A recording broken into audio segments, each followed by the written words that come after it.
Okay, it's 3 in the morning, the night of July 4th, 2023.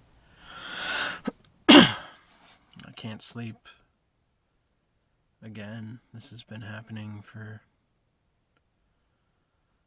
a number of weeks, really,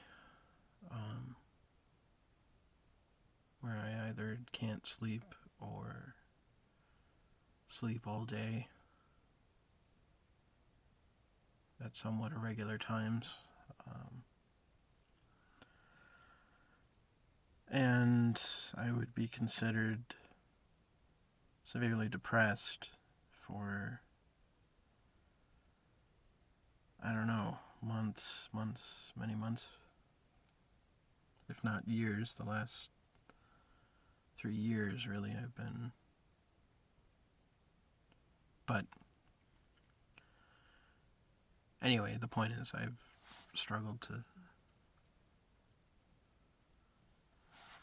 sleep, and recently I tried to explain why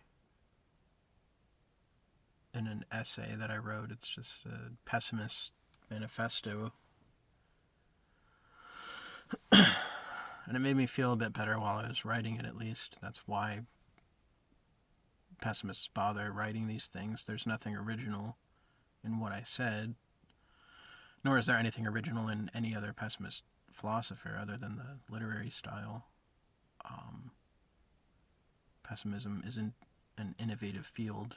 In fact, it's contrary to the idea of innovation. It would take the idea of innovation to be fundamentally delusional, really. But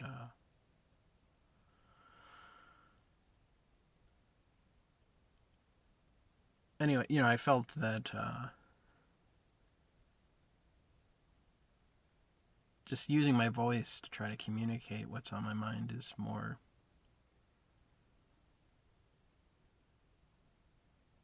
could be more effective or more emotionally relevant, I guess.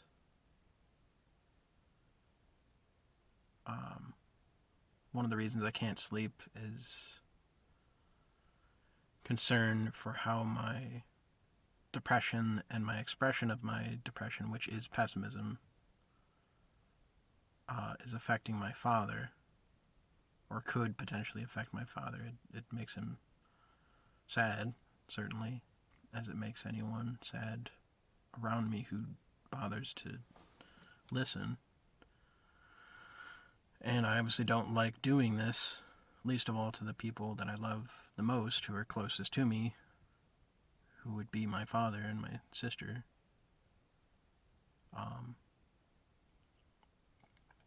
But also my friends, of course.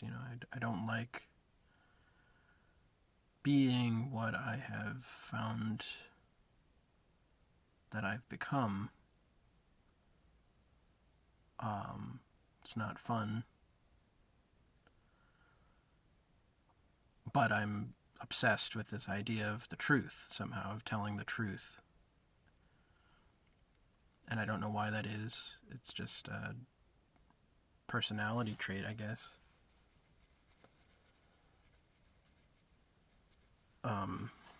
But I've wrestled with this idea of whether to, if I'm struggling with whether to go on living in the first place, why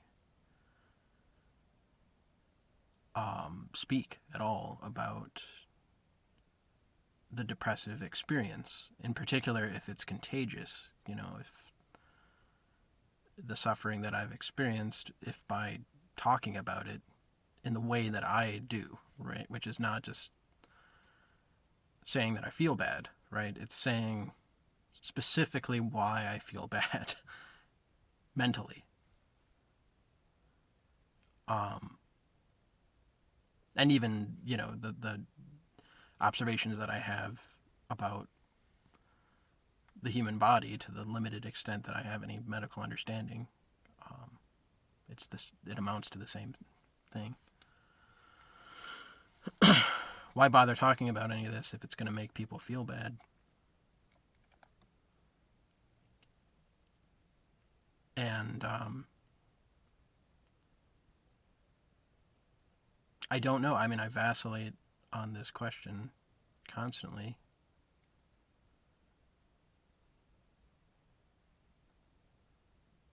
Um, on one hand, I desire the least amount of human suffering possible. I desire relief from suffering for all sentient beings, as the Buddhists would say. On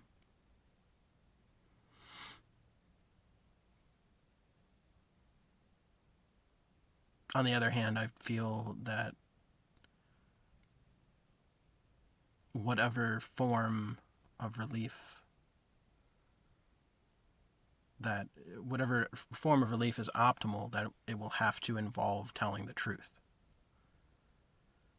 That's an interesting distinction, I suppose, because many forms of relief are based on distraction or amusement or even literally sleep, like putting oneself to sleep. Putting someone in a medically induced coma, for example, is, in a sense, denying the truth of reality for them on their behalf, like for their actual medical benefit. And I go between the idea of, which is best. Some people seem to, well, I would say the majority of people around me,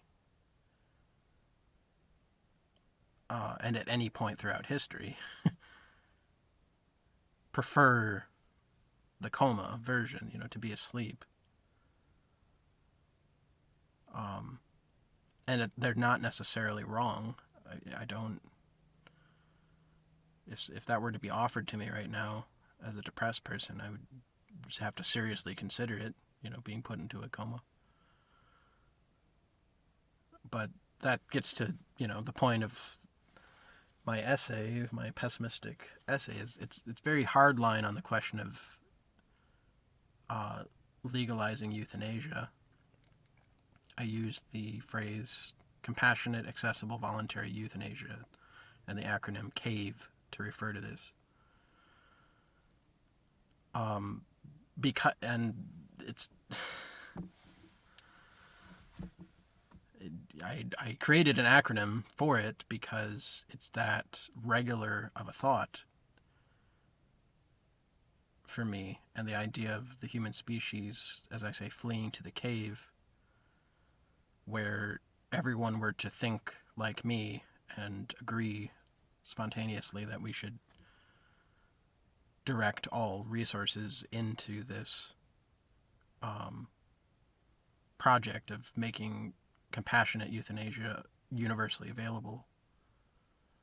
That idea is so attractive. I mean, that is, as far as that is the most beautiful scenario that I can envision within the realm of possibility, meaning within the realm of things that we could theoretically do as a species.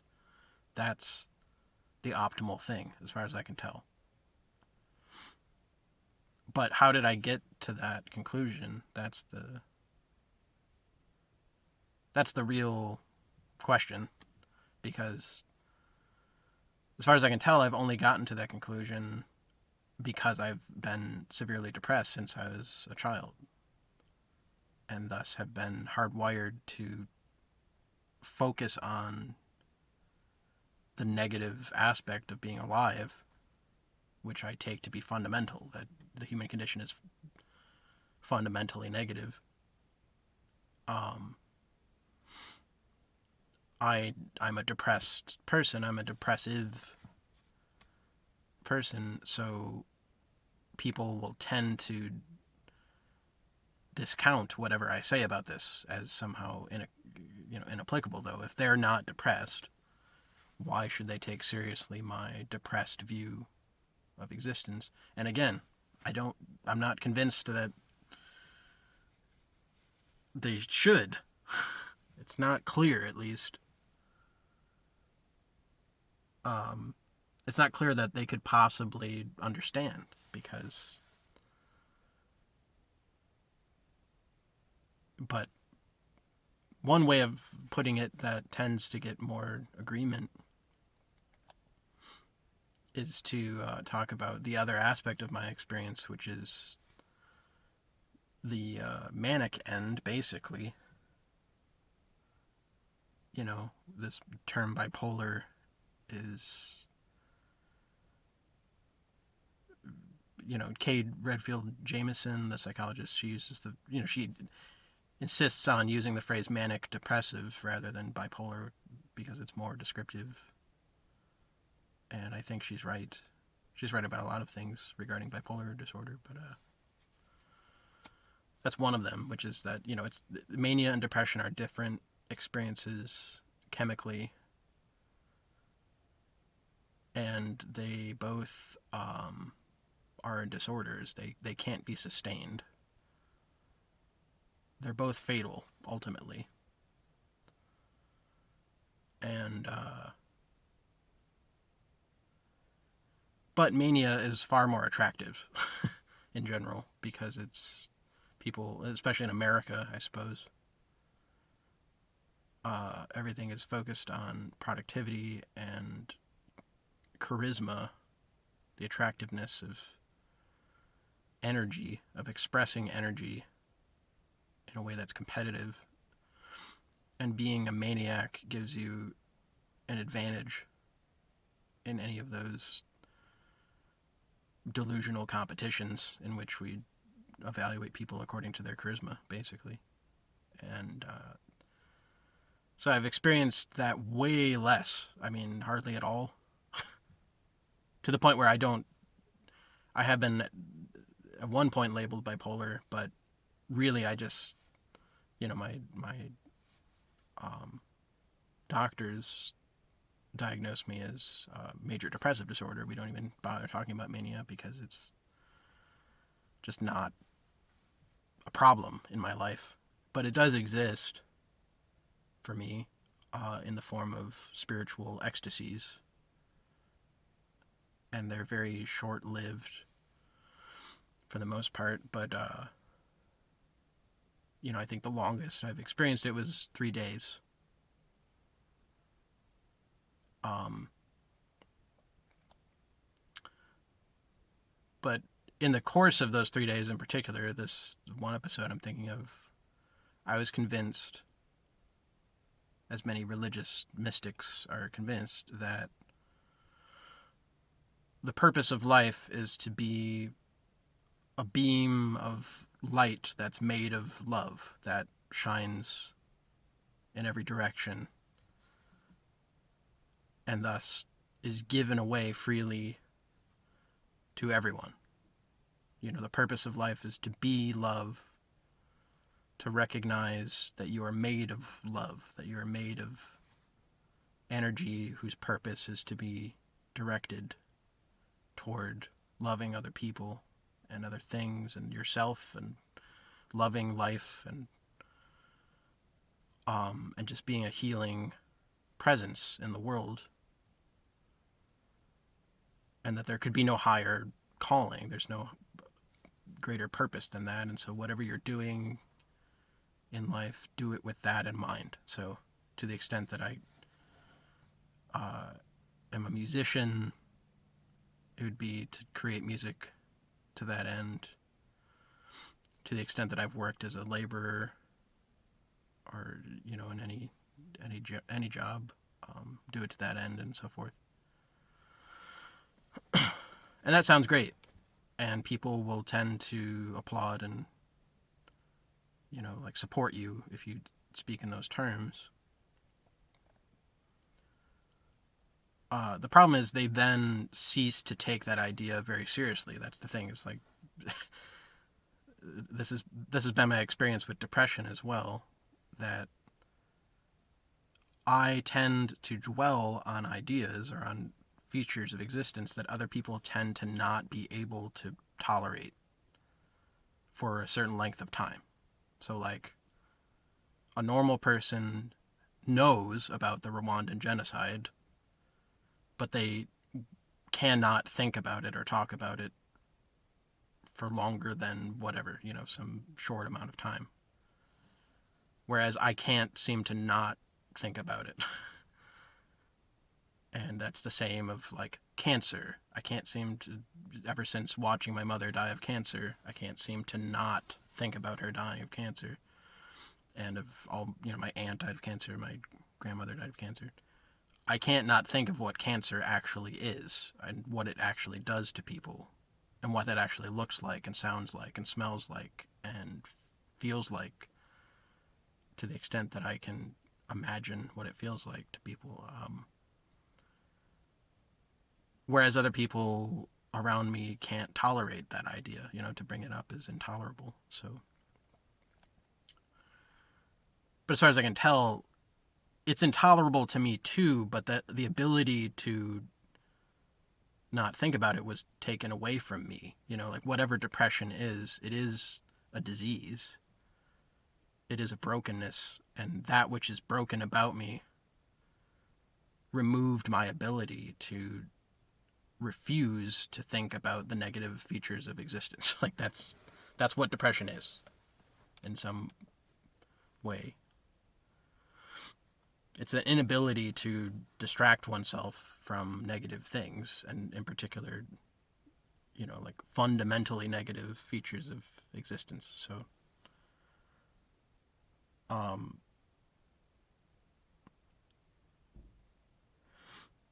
anyway, people will tend to say things like, you should be a beam of light that is made of love in the world. And in everything you do, be love. So express love for everyone and everything, including yourself, in whatever you're doing. That sounds great. But they will then distract themselves from taking that idea seriously.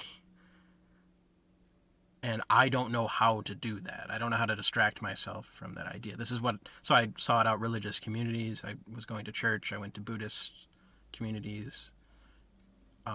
And I was telling people I was discerning the monastic life, to be a monk. But what was really going on, because really my interest in the monastic traditions is fairly limited. I don't think that like ascetic, I've never been very attracted to the idea of taking vows and authoritative submission in general. In fact, that was the reason I ultimately rejected those traditions above, for many, that was the main reason anyway. But what was going on is I was trying to find a context in which people took this idea seriously. Like where could you go to find support for the project of being a beam of light that's made of love in the world? Like what does that mean? And I assume I'm not the authority on this matter. I want to hear from other people who are further along. And yeah, what I was told repeatedly is like basically don't take this idea seriously. don't ask too many questions about it. And I can't do that. That's what's broken about me as a depressed person. Whatever idea I'm supposed to just be able to turn off because it's unpleasant or it's, I can't, or else I would be cured. I can't not be depressed by just flipping a switch, or else I would. But yeah, that's why I'm a pessimist, is that I took that idea seriously. The question of what does it actually mean to be loving in the world? So not loving in theory or in some abstract context, but like literally what does it look like to express love optimally in the world, in this world, such as it is, such as it actually is? What does love actually look like, really, when you get down to it? And this is where it gets hard, and it gets horrifying, in fact. Because love has to mean that you don't run away from the suffering of other people. It has to mean that, or else it's meaningless. There is compassion, for example, means etymologically to be together in our suffering, as opposed to what? As opposed to running away from each other because our suffering is too horrifying. Which is what, I mean, that's what it is to fail to love someone, is to run away from them in horror, unable to cope, such that they don't have anyone there to support them. And if you can get over that shit and just sit together in your suffering together and give someone a hug instead of run away, or dry their tears rather than shout at them and tell them to stop crying, that's what love means. There's a geometry to it, it's positional. It's a positional game that's very simple. Like, love means you don't go away. And hatred, in the extreme form, means that you want the other to go away. Like, you want to eliminate them because you can't tolerate their existence. You can't tolerate the idea that they're alive. So that's love. Love has to mean not looking away from human suffering. And it turns out that that's a problem, because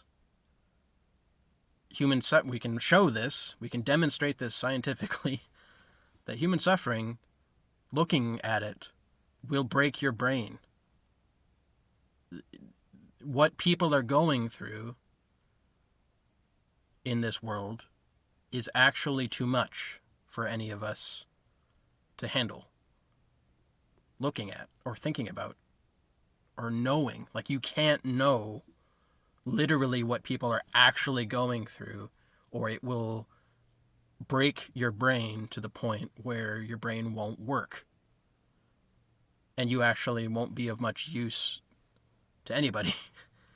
And in fact, you might actually be a kind of calamity in yourself. This is called post-traumatic stress disorder. What does that mean? Like, what does it really mean? It means that people who saw too much, or heard too much, or whatever, they experience too much of what is true and negative, meaning traumatic. Those people survived that, and now their brain is broken to some degree or another. Like, no one is made better by that experience. And this is what people can't talk about, basically. I think that this is ultimately, when you go to religious communities and you find that people can't tell the truth, they're afraid to tell the truth. When you look online and you see all these frivolous, superficial, placating, positive affirmations that are clearly bullshit, and you wonder, why do people say these things? How can people live their lives continually reinforcing these nonsensical ideas? When you wonder at why people who believe in, supernatural things that are clearly just not true, or have no evidence based in reality for this, and how can they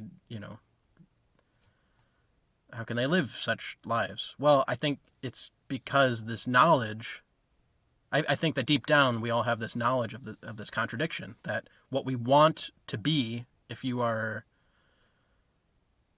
a decent person to any degree, and I don't know, we can get into what all that means, I suppose, but like, there's a kind of person which is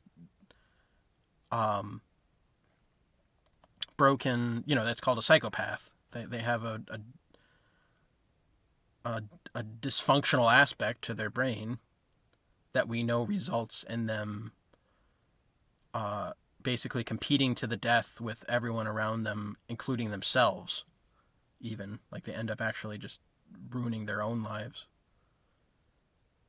And we know that it's due to, something like the frontal lobe of their brain not working properly. So, like, we know that it is a kind of disorder. And that we know that human beings are capable of manifesting that psychopathy to various degrees, but enough so to where people are to where other people are, basically to genocidal extremes. Genocide is, as far as I'm concerned, the other path. There are two paths. That one is pessimism. There are two paths of telling the truth, basically, the inconvenient truth. The one path is total denial. Militant, just psychopathic denial of the truth. And that leads to genocide. And it doesn't lead to it in some abstract imaginary way. It's like, no, historically, it has led to it. It is currently leading to it. In certain parts of the world, but also, like, continually. Continually, we are at various levels of genocidal denial of the truth as a species. And that's why the Rwandan genocide in particular, I think, just looms in my mind as this black stain. It's just, like, horrible, just inexpressibly horrifying manifestation of this feature of the human mind, which is denial of the truth. And what happens if you take that to an extreme? So that's one path. And I think that's the wrong path, to say the least. But unfortunately, people don't see how ubiquitous that path is at all levels of life. In other words, like, that to deny the truth at the level of hating your neighbor even a little bit, hating the other person on the road as they're driving poorly and so forth, like that. This is all related to something like the Rwandan genocide. Like, it's just a matter of scale. And that's one path in the human brain for dealing with the truth. And the other path, as far as I can tell, there are only two. Unfortunately, there aren't, like, as people want there to be, myriad paths, ways of interpreting the human condition. As far as I can tell, it's just militant optimism, which is to say denialism, which leads to genocide. And it has led to this. Like, I have to keep emphasizing, like, how often throughout history this has occurred. It's not a delusion. In other words, like, I can demonstrate this if tasked with doing that.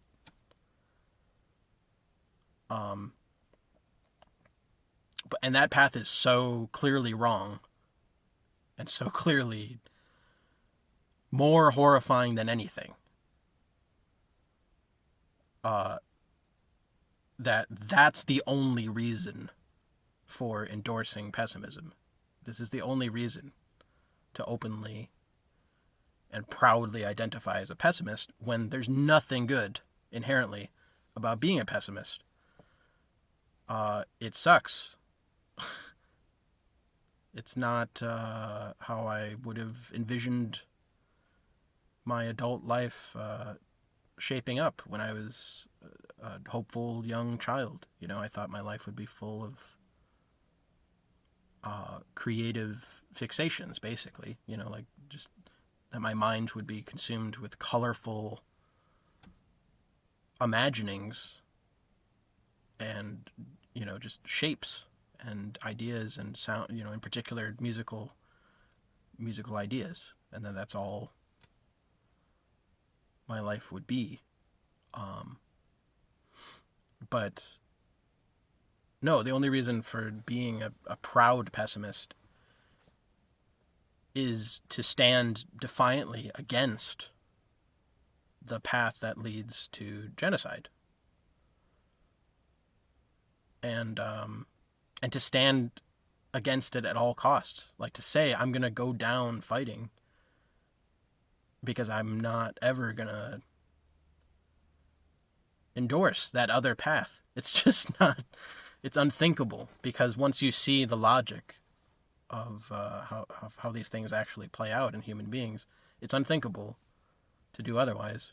So the other path is to actually care about the suffering of people, and then actually recognize that you can't do anything directly about it. You literally can't. Not in any way that isn't a delusion, right? Like you can attend to... I recently tried to do this at a job where I tried to care for a man who had cerebral palsy, and he was, severely disabled and needed help. And the reality was, I can't help him in any way that approaches what I'm really trying to do. Right? You can express love for other people, and you can try to, you can make them laugh, and you can give them dignity, try to maintain a certain level of human dignity, but you can't give them any more dignity. You can't give them the dignity that they deserve. You can't undo the indignity, the cruelty of nature. And that's what you want to do. Right? That's what love motivates you to want to do. To be a loving person means you're going to want to do that. To be a loving person means you're going to want to look at what everyone the world over is actually going through and actually do something about it, and you can't. You can't because it'll break your brain. Like you're too weak a being to handle it. Which is a pessimistic conclusion.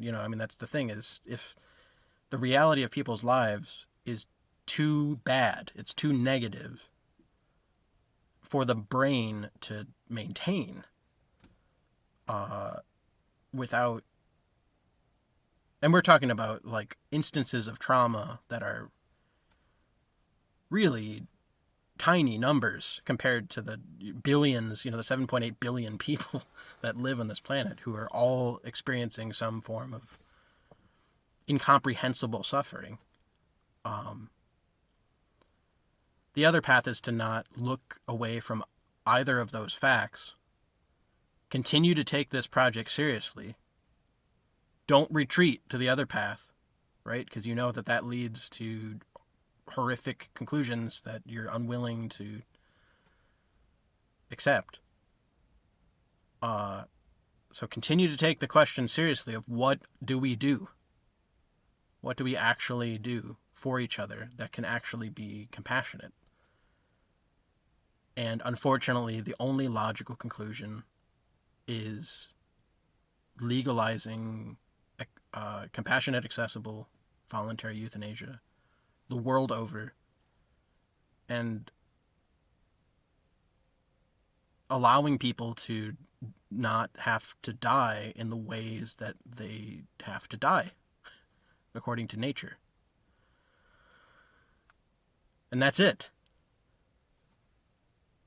Like there's nothing left to do. And that's just such a heartbreakingly tragic and depressing thing to say. That if we're thinking like, oh, we need to feed everyone in the world, you can't do it. You think you can do it. This is, unfortunately, there are all these political mechanisms that distort these realities. But all political mechanisms are focused around the concept of government, and government is focused ultimately around the idea of reproducing the human species. That's it. All the other justifications that lead to any government authority maintaining power over human beings has to do with the reproduction of the human species. There is no such thing actually as a dictator whose goal is to destroy the human species, because they never get into a position of power. It's just not that exists in comic books maybe, but like the reality is that governments are focused on reproducing human society. They're not focused on human suffering. Certainly, they're just focused on keeping this thing moving. And that's a mistake. That's the logical conclusion that I've come to in my life, and that I think everyone will come to if they think clearly about these problems. It's a mistake to keep this thing going. There's no good reason to do it. There's no good reason to have children, which is a very sad thing to say. Right? That's the difference between me, I think, and most antinatalists or pessimists and most atheists, for that matter. There's nothing that I can celebrate in any of this, other than that we not kill each other genocidally. That's literally those are the only options. I'm convinced. If you just take the problem of our human existence to extreme conclusions, those are the only options. You can either hate the truth and try to deny it at all costs, and this will lead to genocidal mania. It already has, I don't know how many times throughout history, and it is right now leading to the same thing in people. I live in America, and in America, I, on a daily basis, for years, just like everyone else, have watched genocidal maniacs increase in numbers and in violent intentions. The number of mass shootings that we see, we just ignore this phenomenon, really, without thinking about what it is. It's the logical conclusion of denying truth, is that it leads to maniacal forms of violence. And as far as I can tell, if you consider Belgium, which is the only country in the world, as far as I'm aware, that has legalized euthanasia in a way that is at least partially rational. It's still not what I would view to be a adequately rational approach, but it's pretty good in the big picture. And when you consider that they're the only place, it's really good comparatively. But it's very sad to watch a doctor assist someone in killing themselves. That's pretty sad. But it's way less sad than watching neighbors be driven by political delusions into mass murder. I think that's a pretty easy comparison to make, that someone being aided by their fellow human being to die painlessly, sad as it is quite a different thing than your neighbor, raping and torturing and murdering your family in front of you, right? Which is something that people experience in this world. And unfortunately, I wake up every day to the same nightmare where everything that I just said for however long I've been talking makes no sense to anyone around me. And everyone, no matter how seemingly well-intentioned they are,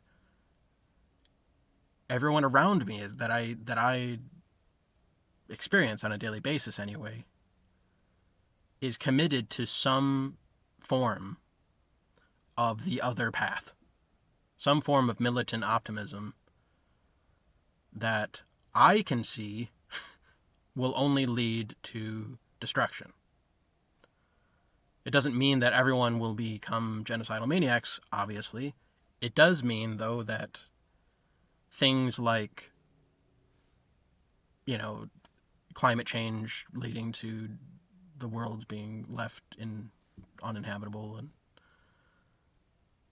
and releasing artificial intelligence that can only result in catastrophes up to and including extinction, right? It's just a question of how bad it will be. Like,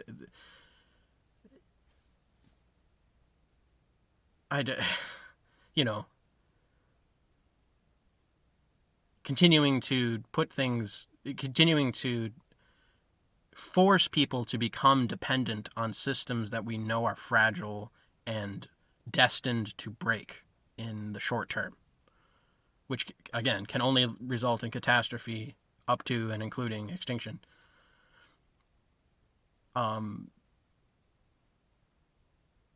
It's just insane. It's insane. Like, human society at this point globally is insane. It's fucking madness. And when I say extinction, that's quite a different thing from everyone euthanizing themselves, even though the result appears to be the same. Extinction, to me, is natural extinction. That means we go extinct the way that nature conditions us to go extinct.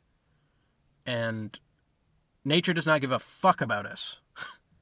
So when we go naturally extinct, it's just genocide, basically. I mean, it's forms of people losing their goddamn minds and eating each other and just complete madness. Right? That's entirely different than, again, people aiding each other compassionately to end their lives without pain and with dignity. Like, that's the other thing we have to bear in mind is that the technological apparatus to do this, to actually make compassionate, accessible, voluntary euthanasia universally available, there's a limited window for our ability as a species to do that, and we're in it right now, and it's shrinking. On a daily basis, it's getting smaller. And it's driving me insane. It's just like, to know that we will not do this. Like, we will not help each other to that extent. The result will be natural extinction in some form or another, which will involve genocidal violence. Like, maniacal mass killings, violence. It's already happening, and we're already seeing it, and people are already just trying to plug their ears and shut their eyes and ignore it.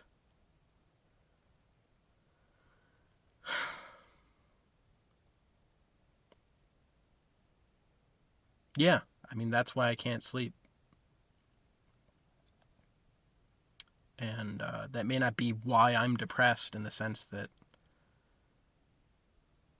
depression is a disease that I just have developed for genetic reasons at some level, but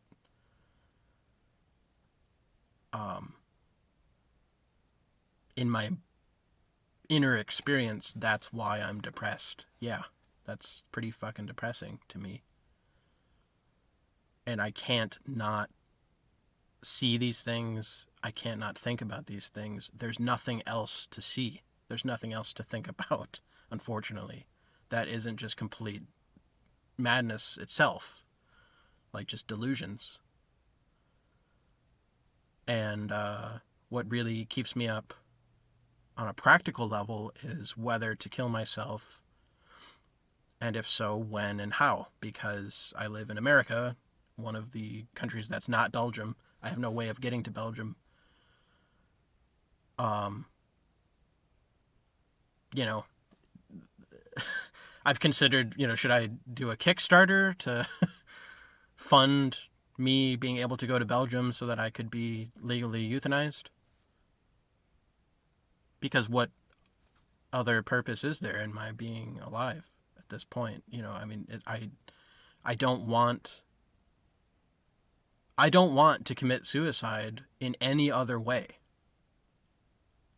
There's no other reasonable form of suicide. Like the most ethical form of suicide to commit is the form that is least violent for other people to experience. So that includes the loss of you, right? My father is someone I love and care about, and my killing myself is not a particularly pleasant idea for him. And I have an ethical obligation, if I'm going to, if I feel that suicide is literally the optimal action that I can take in life. I have an ethical obligation to commit suicide in the form that would be the least violent and the least disruptive and traumatic for other people. So, like blowing your brains out in the middle of the street and your brains are all over the pavement, and that means someone has to be called to clean that up. And they have to see that. And we all know that they can only see so much of that before their brain is broken. And now they can't help anyone else. Right? That's how this works. That's the problem.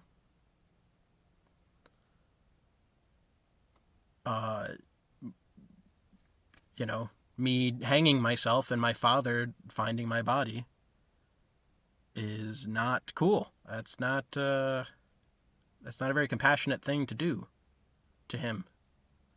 And that really matters, because I'm not, as you can see, there's a fundamental philosophical difference between pessimism and nihilism. Nihilism means you just don't fucking give a shit about any of this. And if you're going to blow your brains out, who fucking cares?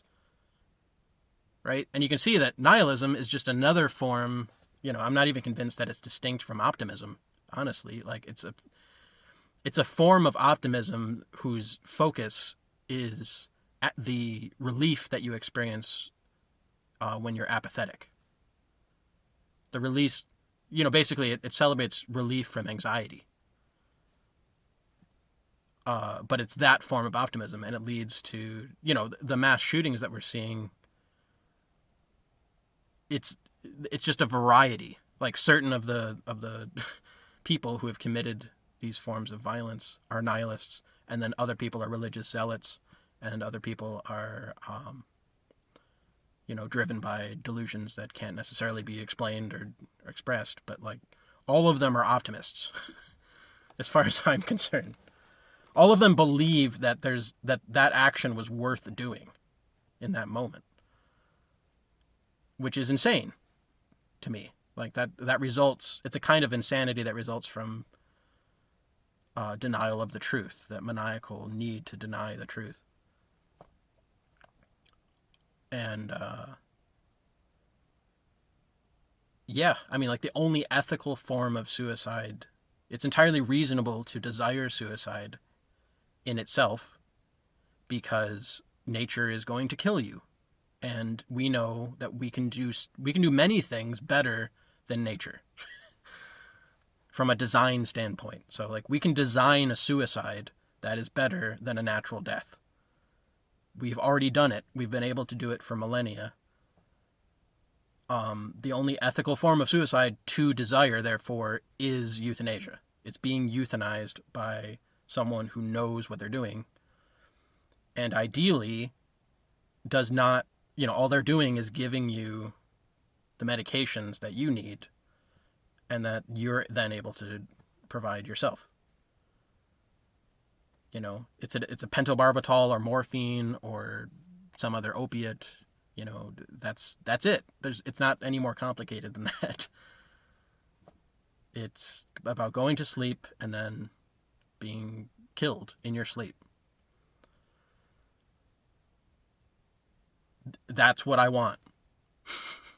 It's quite a thing to wake up daily and know that, like, what do you want? That's it. I want to die in my sleep. I want to die in my sleep. I want to die in my sleep. Every day I wake up, and the very act of waking up is a torment that runs contrary to this singular desire, which is that I die in my sleep. Every day that I don't die in my sleep is already a tragedy. It's difficult to explain this to people who view the day as an opportunity for something. And it's just not, in my experience. It's just a nightmare that continues to unfold and get worse every day. And that's not to say that there isn't beauty in the world, that I don't experience the beauty of love and of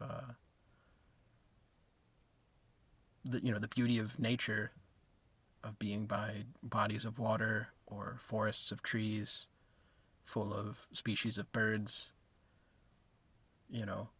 and other animals that are beautiful to behold and so forth, and that the companionship or company of any other human being in any way, isn't beautiful to me, because it is. Like, all these things are deeply beautiful,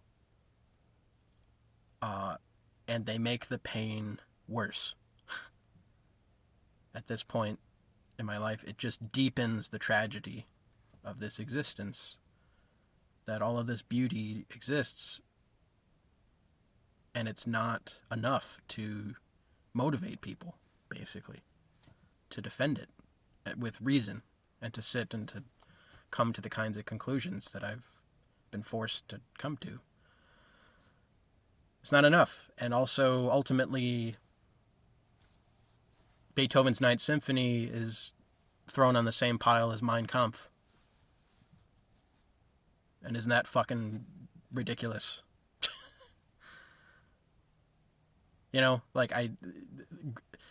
Extreme beauty is not the medication that we claim it is.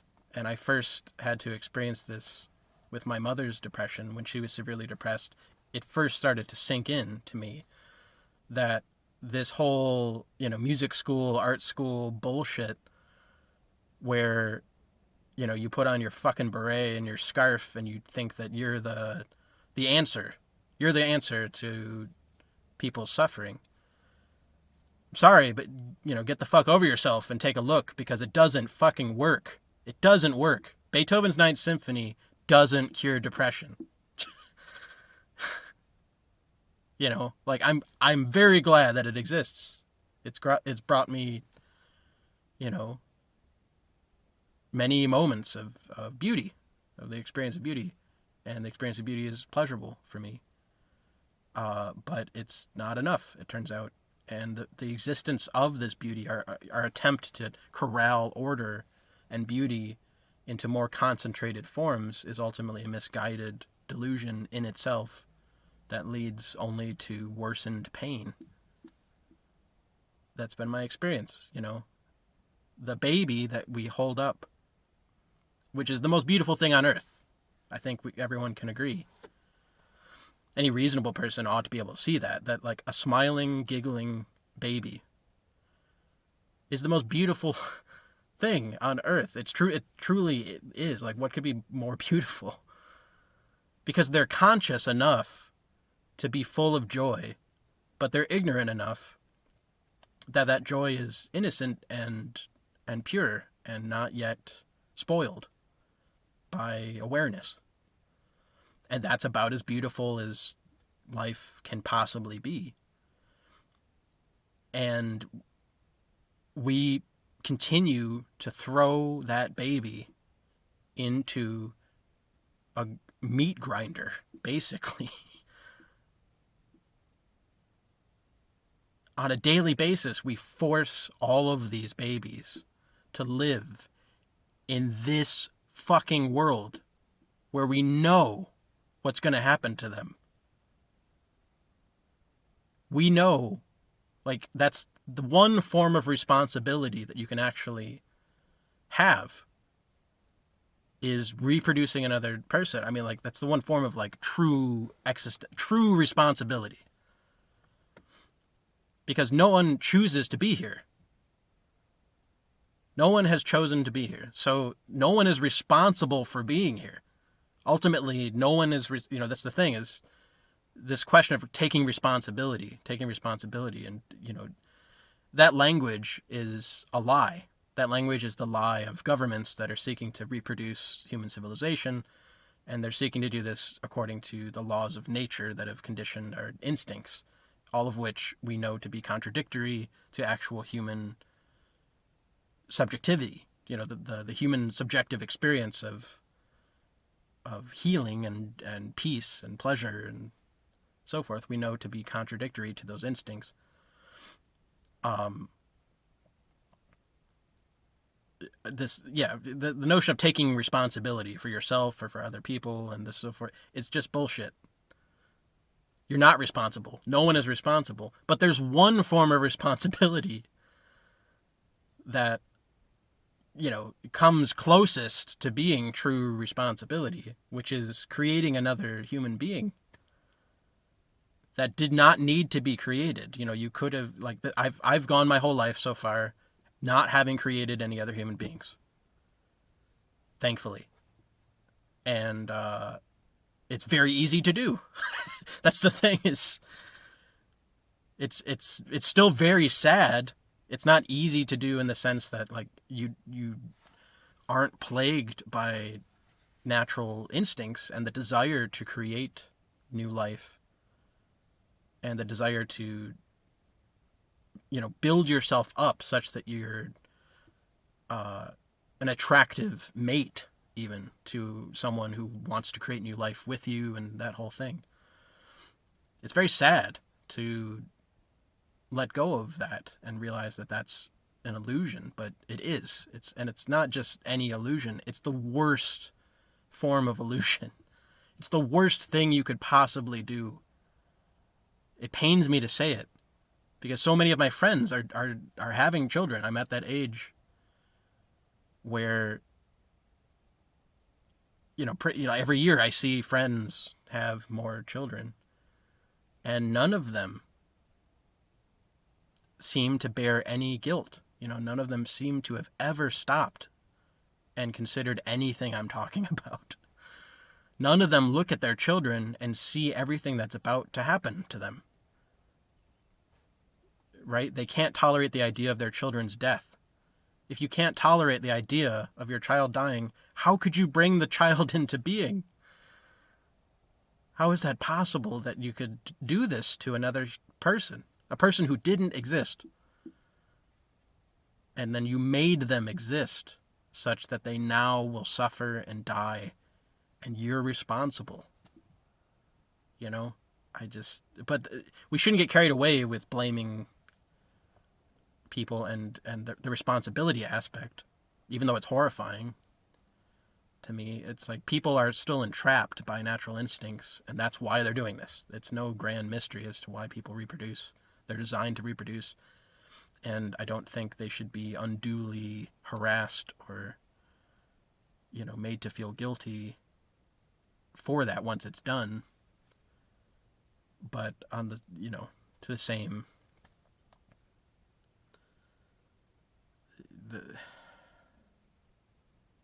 I guess I'm just, it's still horrifying. It's still horrifying. The responsibility aspect of bringing children into the world. Like, my father has to now hear me say all these things because this is all I have to say. If anyone wants to hear from me as to what I'm thinking about, this is all I'm thinking about. There's nothing else to think. Like, what am I thinking about? Some math problems or something? This is all there is to think about. So my father has the misfortune of having had a child who became me, and now he has to spend his later years in life that he was hoping would be like these sort of gleeful retirement years where he gets to pursue his interests and just sort of enjoy life. You know, he uses that phrase a lot, enjoy life. I have no idea what he's talking about when he says that, of course. I mean, like, I have an intuitive idea, but to me, life is not enjoyable. To enjoy life is to delude oneself. It's not enjoyable to be alive. It's clearly more preferable to have never existed in the first place. That idea I enjoy, but I have to now make my father feel responsible. Like, feel the responsibility that he didn't feel. It's not that I'm making him feel it. It's just like by natural consequence of speaking the truth as it occurs to me, one of the consequences is that my father will potentially actually listen to me and then feel terrible as a result.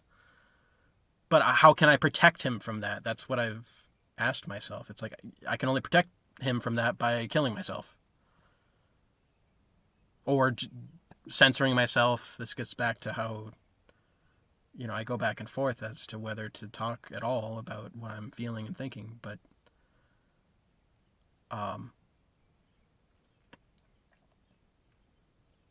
the consequence of speaking the truth is to make everyone who has brought someone into the world feel terrible guilt for having done that, because that person is now going to suffer and die.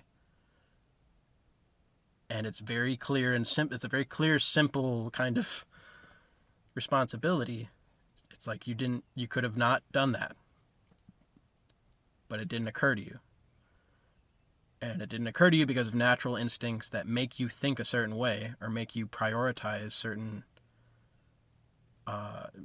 sexual reproduction, obviously, but like everything that goes with that, everything that goes with the culture around which we celebrate babies in theory. Like, we hold them up and we take pictures of them, and everyone likes the pictures, and we say how beautiful they are, and then cease to think about them at all in terms of their humanity, their actual subjectivity, the fact that they're actually alive. Like, these are actually living human beings who have to live here. They have to live in the world the way the world actually is. They have to live in the dying human body the way the body actually is. And, you know, I just went to a 4th of July celebration earlier in the day where there were beautiful children running all around, happy and joyful, and everyone loved them, of course. You know, everyone felt better seeing the children running and playing and being, you know, just being beautiful human beings, you know, being beautiful children. And I felt like the only person who was just consumed with depressive sadness at the idea of what's in store for them.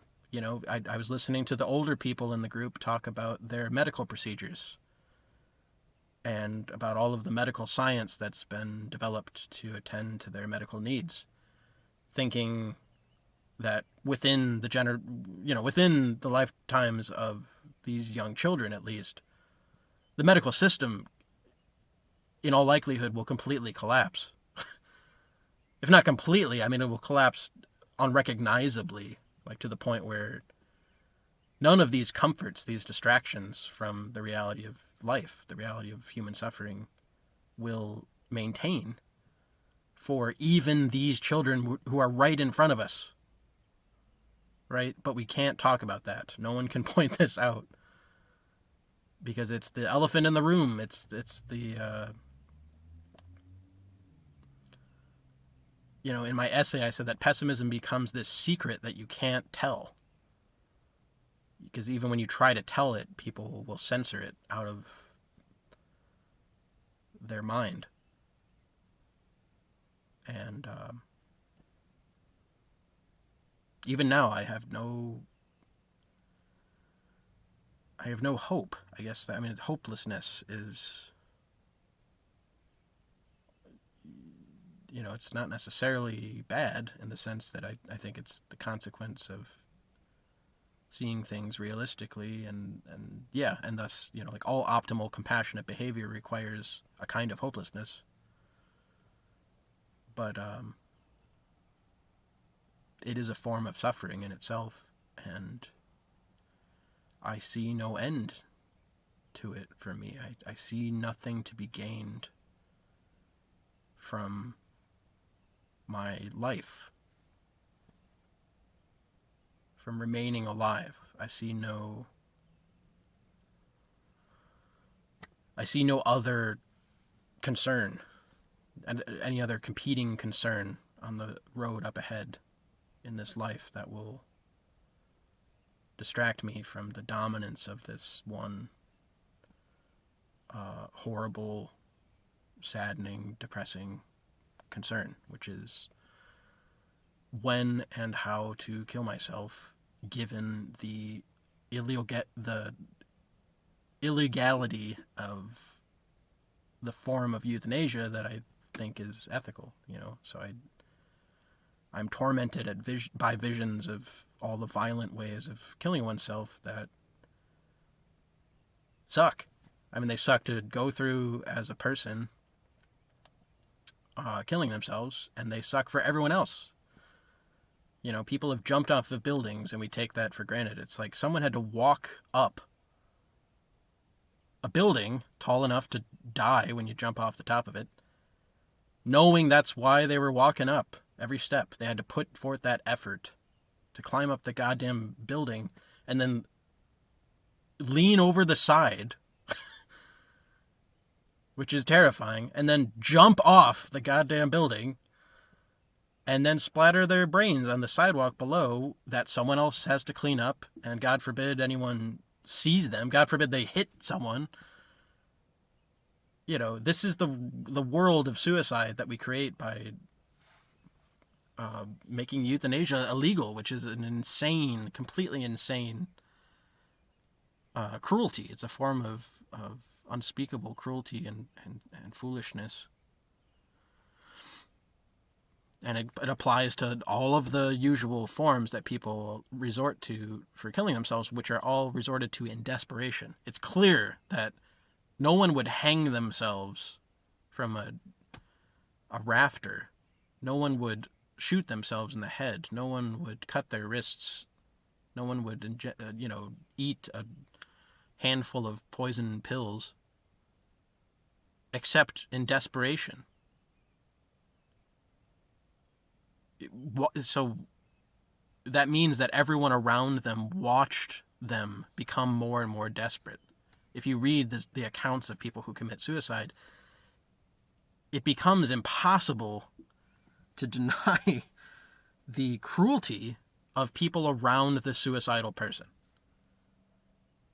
Right? The cruel indifference, the cruel unwillingness to assist in the suicide. This is what the people in Belgium, there's a documentary that's made about the euthanasia practices in Belgium, where they show you the full process. I mean, you can watch someone be euthanized in the documentary, and you can watch parents be interviewed. They're parents of people who killed themselves before the law was enacted that made it legal for people to get assisted suicide from doctors. And they all regret it. I mean, they all say, like, my child was telling me for years and years and years and years and years that they're suicidally depressed. That's something that they're dealing with, is an unwillingness to go on living. And I ignored them. I yelled at them. I abused them. I told them all these things that I knew were not true. I lied to them, in other words, and they, and then they ended up killing themselves anyway. And they invariably ended up having to kill themselves in a way that was violent and traumatic for other people.